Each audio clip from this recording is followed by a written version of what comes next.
I actually think this is one of the more fun PvZ maps. You think so? The main reason why I say that is I love actually getting to that mothership. Okay, well, if that's what you love, then I can definitely agree. Definitely understand. I mean, that you love this map. This is slowly becoming the map that I hate the most in ZVP. Really? Not just to play, but also to watch. Just because I feel if they both play good and flawless, I just feel that both players can camp a lot. And if we watched Red versus... I love camping, I'm sorry. Who was Alicia, Red versus Alicia on the area. And also Red versus MC. Like MC just did not attack, and then Red also felt that he couldn't attack. So it took 25 minutes before the first units really started to die. And that's just not the type of StarCraft that I really love to watch. Okay, this is the type of player that I was in StarCraft Brood War, okay? There was this map called Coliseum 2. And basically I had 3 expansions in every corner, okay? And Terran operated optimally off of 3 gases. 1 gas for each expansion. I had this awesome build, okay? Where I turtle until 3-2. That means 3 attack upgrades, 2 armor upgrades. Turtle to 3-2. After I turtle to 3-2, I have this one huge push to go to one of the corners. I lift everything up and transplant everything over to that other corner. And then do you know what I do from there? I only attack that other corner. It was the most brilliant thing in the world. How many OZLs did you win with it? Bro, I beat Demago like that. I love Oof. I beat I Love Oof too. No, you didn't. I did. Did you? Yeah, right, bro. That's how I beat Demago though. I believe you. Of course, Destiny is our Zerg on the right top side of Daybreak, and Axslav is our Red Protoss in the left bottom side. Interesting fact, Axslav opening up with a gateway in his base. Yeah. That's you know, sometimes when I build a gate in my base, because sometimes you know when you play a lot of ladder and you get into the zone, you play a lot of games and you just lost that game, you're like, oh, why did I lost that game? You already start the next one. I build a pylon in my main while I'm playing against Zerg. I just quit. I'm so mad at myself, then I just quit. Dude, I do that so many times when it's just like, oh man, that PVT, what do I do in that situation? And then I prepare for a PVT. And it's like, oh. I think everybody knows that feeling. Yeah, it's actually the worst feeling in the world. I mean, a lot of Protoss players are very comfortable with just going like this. As you can see, X on purpose opening up like this. I think it's crazy, man. Yeah. Because I think it's so hard to not deal or make sure that you won't have any Zerglings in your base. Yeah, especially with going this pylon also. Normally when I go some sort of gateway expand, I actually let the hatchery go down to like kind of entice them not to make Zerglings. You know, I don't want them getting that queen down, so that for some reason or another they could just explode and just overrun me because they don't have enough units. I guess what Axslav feels is that he needs a little bit of time, and this pylon is going to buy him a little bit of time. Yeah, that's true. Because if those Zerglings run across the map right now, it's inevitable that those Zerglings are going to enter the main base of Axslav. So I guess he just wants to buy time with that pylon. By the way, still no forge down, so he's going for Cybercore. Probably. I would guess a couple other gateways. Gateways are going to go down? You could transition into a really crazy 2-base push of it, or even just like 4-gate plus. Well, +1 is going to be hard without a forge. But any 4-gate or 7-gate, imagine how quick this 7-gate is going to hit. Oh yeah, but it's not going to hit with any upgrades. That's the important thing. I've actually been kind of putzing around with this type of build on ladder, and what I've been doing is just doing the same thing that Axslav does, getting Sentry Immortal though, and you don't have the upgrades, but generally when you're doing Sentry Immortal, it's all about your positioning and how well your force fields are. It's not really about the upgrades, although they definitely help. And then I just try to play macro game from here, and you know, still have that Sentry Immortal to take my 3rd base and then double upgrade directly after that. I don't know if we're going to see something like that, but it's definitely been, you know, kind of swarming around my mind. I don't know if it's actually playable or not, but it's been okay at Top Masters. Cool. I like it. Not bad? No, not bad at all. Thanks, we see 2 Zealots from X making their way over across the map. Right now there are just 2 additional gates. That goes to 4th gate already. And well, this is like super quick for yeah, it's gonna be really quick. But I think Destiny was pretty well aware of what's going on. He scouted that Cybernetic core as well, as long as he clicked on it, which I can imagine that a player like Destiny did. So that's why I think he got a little bit quicker speed. And he's already researching Zergling speed, and now we even see the Baneling nest going down. Yeah. So Destiny is definitely adjusting his play. He's not playing robot style and just not reacting to anything that he sees. He's actually using his mind. This is actually super clever. I mean, just knowing that your opponent doesn't have that +1, saying Zerglings are really freaking strong right now. I'm going to go mass Zerglings instead of going the more typical Roach style. Look at this, even trying to get rid of that pylon in the back. I don't think he really needs to. No, he has enough Zerglings right now to deal with these first units. And from this moment on, the Zergling count is going to be so high that I don't think Axslav is going to be able to continue this plan. Yeah, unfortunate for Axslav. He's going to have to back up from here. Oh, he's actually warping into Stalkers. Wow, he needs to back up from here. There's no way that he can push in. Metabolic Boost is just about to finish as well. But he is building probes, yeah. When those 6 additional, he doesn't even need those additional links. A couple of Banelings are morphing now already. Destiny should have just used all the links. No. But he still has more than enough links to take out these units from Axslav. So well played by Destiny. I love this. And this is, if you can defend with Zerglings, that is how you actually want to play out the game. If you actually use Roaches, that actually forces a lot more drones. Obviously, you got to get your gas going. You need to get your upgrades going. But Metabolic Boost is all you need, really, in the beginning stage. And if you know you're not against some +1 attack, all of a sudden, you're the one now attacking, and your opponent has to guess what tech it is. Is it Infestor tech? Is it Spire tech? Is it just going to be Roaches again? There's so many different problems right now. Axslav has so many tough decisions. And he won't be able to scout it for such a long time. The only problem I had with Destiny, and now we can actually see him building 2 queens, is that he was only on 1 queen. All this time he was only on 1 queen. Imagine if he had 1 more queen, the amount of drones that he was able to get out right now in immediate speed. That's a little bit risky for Axslav. And the sentries are caught out. They don't have the ability to actually force field in. The Banelings are going to crash up on them. One Baneling will detonate. All those sentries, well, actually they're not going to die. They're invincible, as Cloud would say. Yeah, not bad. Untouchable. Not bad at all. But the fact of the matter is, Destiny will be able to drone up uninhibited, and he will not be able, or excuse me, Axslav will not be able to take his 3rd easily. Yeah, he is, and Destiny's already overtaking Axslav in workers right now as we speak, and he's actually dropping the Spire, which I think is brilliant because Axslav is afraid of the Banelings that he saw. He's afraid of all those links, so Axslav is going to make a lot of sentries, and probably after that is going to make a Colossus, so it's just perfect to go Mudas. It's so anytime a player actually overdoes it in sentries, you want to actually hit them directly when they are overmaking them, or at least have the potential to do that, and it's literally just a builder to win. You don't have the ability to actually do anything after that because the Muta Zergling power, you don't have enough Stalkers to actually meet out in the middle of the map. That means your 3rd base is most likely going to die, or you're going to lose just a ton of probes because you can't have units in position. I mean, at our NASL finals, Stefano, I believe, against MC on Cloud Kingdom, how awesome was that? Stefano realizing that MC had so many sentries, and for the first time in a very long time, we saw Stefano play Mutas, and it was a brilliant decision. Yeah, and it's great to actually throw in there, but the Observer will spot out the Spire. He actually clicked on that, so Axslav knows this is coming. How does he actually prepare for this? Yeah, he's going to make cannons immediately. No, I must say, Daybreak, I don't think it's the best Muta map out there. This is awesome by Destiny. Destiny knows that for the next few minutes in this game, the only thing that Axslav is going to do is defend because he doesn't want to lose all his probes against Mutas, so he knows that he can take this 4th base. That is very smart. But you can't really fly around the bases. Once the Mutas are over here, they're always going to take damage either here or over here. So there's not really like a sweet spot or a sweet circle that your Mutas can fly around all the time. Yeah. So it's not the best Muta map out there, but I think it's still going to be very annoying. X can definitely not underdo it with cannons. Yeah, I think the only thing that I could say from Mutas is that it does give you the ability to obviously get a lot of room to take your 2 expansions, and if you take them right, you can actually place all your spine crawlers in just 2 places, the bottom right-hand position and that middle place. So it's still, I've seen Destiny do this where he goes up to something like 100 drones actually, and he just goes Mutas drones into Broodlords. But I have to agree, I mean, with how powerful Protoss have become and how intelligent they're playing, I don't think that's the safest route to actually play this out. Well, he's only making 8 though, and I think that is very smart because what these 8 Mutas will do, they will force a lot of cannons, they will force Axslav to be very defensive for quite a while, and during all this we already saw the infestation pit going down, Hive is on the way, so Destiny is just using these Mutas to keep Axslav in his base and to go safely up to Hive. He could pick off maybe a sentry too if he wants to. Yeah, he could. Guardian Shield's going to go up. Nope, he just jets out of there. But look at this. I mean, look at how many Harvesters there are out in the field for Destiny. 94. So what he's basically going to do is just max with that. He's going to max so fast with efficient army, and then directly after that just plop down Spine Crawlers. He's actually starting right now. Yep.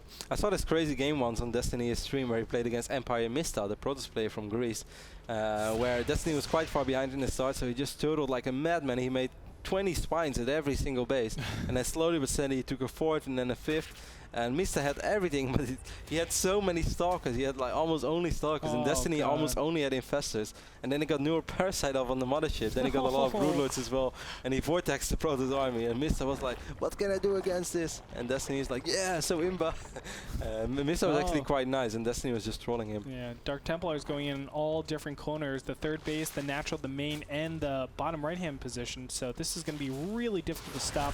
You can see Overseers are already out, but the damage is being done over here at the third base. The drone's going down, but Destiny actually defending against this rather nicely. Very good so far. Lost a minimum amount of drones. Might end up losing this hatchery over here in the left bottom side of the map.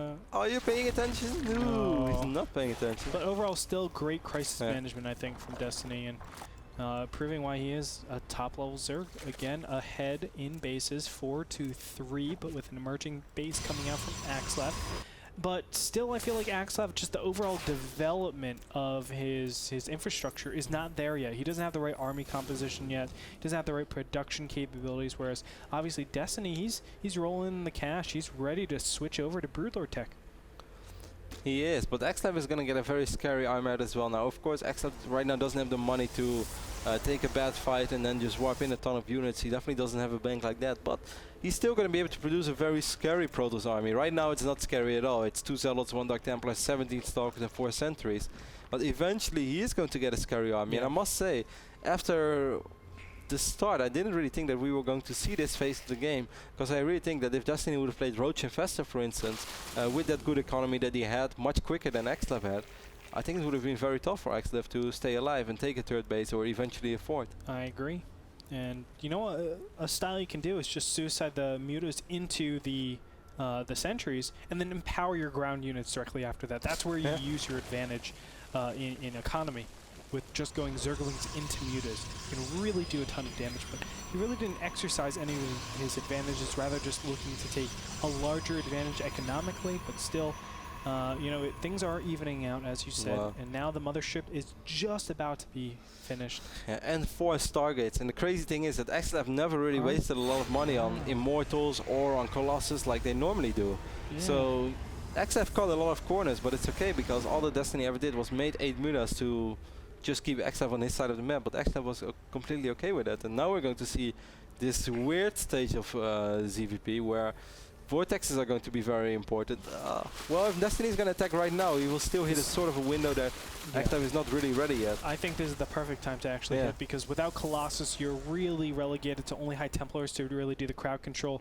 That's a very difficult way to actually defend against Broodlords, which basically have infinite amounts of units. Yeah, and the good thing is he just invested for Destiny, of course. The good thing is that Axslav just invested in 4 Stargates, and he doesn't have a single unit besides 1 Voidra on the map right now. But just now we see Destiny making 14 more drones. So I don't think he wants to attack yet. So that means that I think he's going to give time for Axslav to max out on carriers, and it's going to get scary then.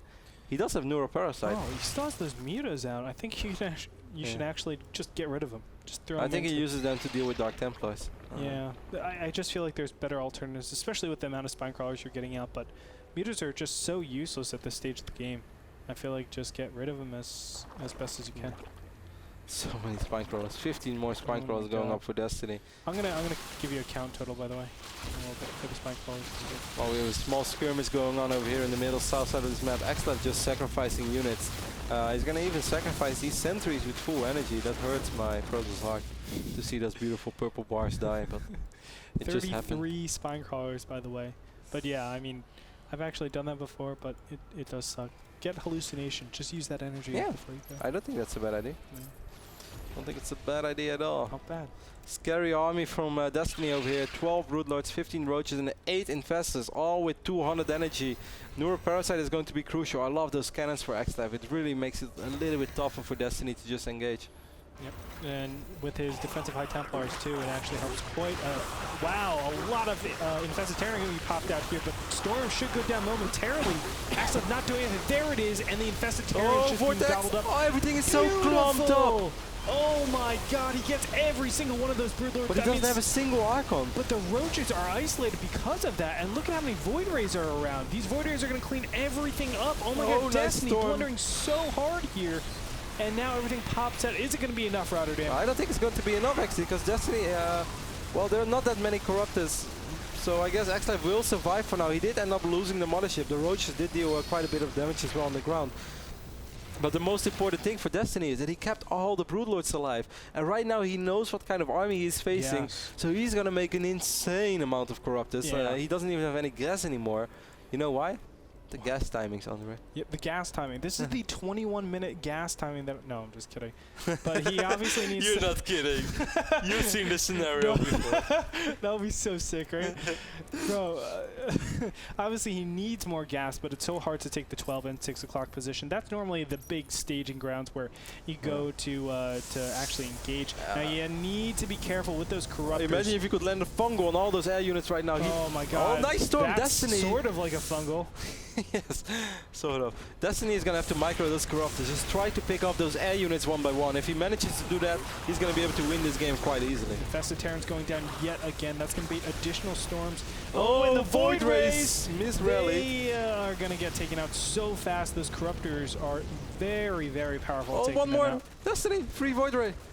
Well, he's going to get anyway. Infested Terrans like free Void Race too. Yeah, not bad, but it looks like Axslav will be losing that base over there, and Destiny just has such a stranglehold over his opponent. I feel like now all he has to do is focus on the top left-hand corner. Actually, he doesn't even need to do that. He can just stop his opponent from taking that base right there. Oh, good storms by Axslav. All those Corruptors taking so much damage right now, but it's still not enough. But wow, those Corruptors are so low on HP.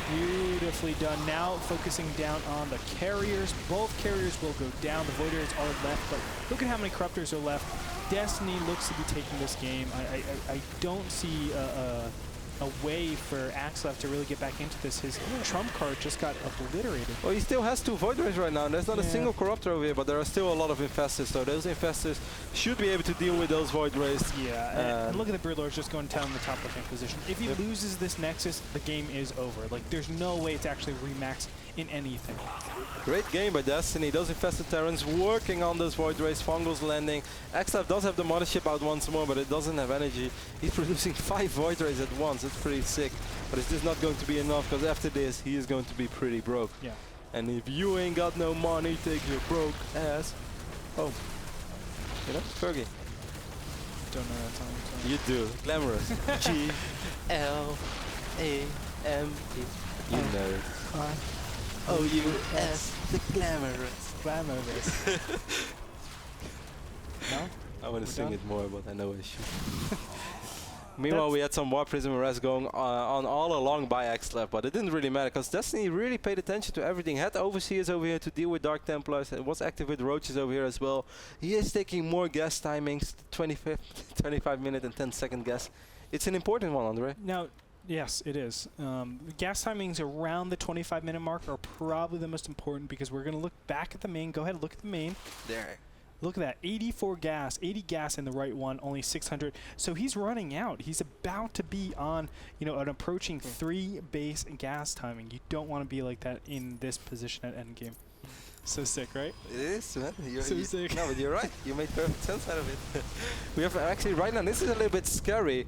10 Void Rays. The good thing for Destiny is that Void Rays are like Ohana, and Ohana means family, and family sticks together. Exactly. And if Void Rays stick together, then Fungals will land on top of them, and he could land those Fungals right now, and he does land them. But the feedbacks? Yeah, the feedbacks are going to just wreck everything apart, but he very intelligently just gets away. Now, there is a way for Axslav to win this, but he just lost it right here. What he could have done is... Oh. Pretty nice recall. Okay, he recalled everything. What he can do is make like 10 Archons, and then put a Vortex up. Tell Destiny to get all of his units inside that Vortex, and then have the Archons kill everything. Then Axslav can actually win. There's still 7 Void Rays on the map and 9 Corruptors. Those Corruptors are kind of low on HP, but the big problem is those Infestors right now. And also a lot of Roaches, way more. Wow, Newer Parasite going down on the Archons as well. So many Roaches. Axslav does not have an answer to these forces of Destiny, and Destiny has played a great CVP on Daybreak. That's what I'm talking about, man. Destiny doesn't mess around. Yeah, and the newly trumped Gauntlet user, Axslav. The root players do not mess around. No, they don't. Apparently not. In the Gauntlet. apparently not. Now taking out the third base, taking out, I'm sure, the fourth base in a little bit. The Dark Templars are over there, being the guards that they are. Stopping that. Axslav has a never give up spirit, but this seems to be a battle that he cannot turn around anymore. He does still have that mothership, but he doesn't really have anything to finish off units. He has one Void Ray and a Warp Prism. He still has his fourth base. He's hoping Dark Templars will save the day. He's hoping his Dark Templars can like jump up and snipe the overseas. Like slash. That would be so sick, though. That would be pretty good. Make a custom game where that's possible with 18 range. Those Dark Templars will actually be able to take out this hatchery over here in the middle north side of this map, but Destiny still has 2,500 money in the bank. So he's more than fine. Look at all those probes. Are we going to see Fungal? Do we have energy for Fungal? I want to see Fungal. Come on. Please, please, please, please. Newerth. Oh, he vortex. Oh, for a second I thought he was going to vortex all the probes. No, yeah, he did. Some of them. Axslav calls GG. Great play over here by Destiny on Daybreak, and Destiny is going to be the man who holds the Gauntlet for now. Yep. Axslav does qualify for the fan voting later this, I won't say year, but I guess next month, after the whole regular season of the Gauntlet is done. So we're going to have 3 cups on each and every server. After that we'll have a fan voting, and you guys can vote for your favorite 4 players. Axslav qualifies for it since he won 2 games, but that's going to be it for today. Yep. Well, not today. Well, yeah, for Axslav. But we still have more games coming, and next up is actually one of my favorite players in the world. It is Select. Oh, sup, kid? Sup, kid? Not bad, huh? TVZ action between Destiny and Select coming up next. Sounds good. Awesome.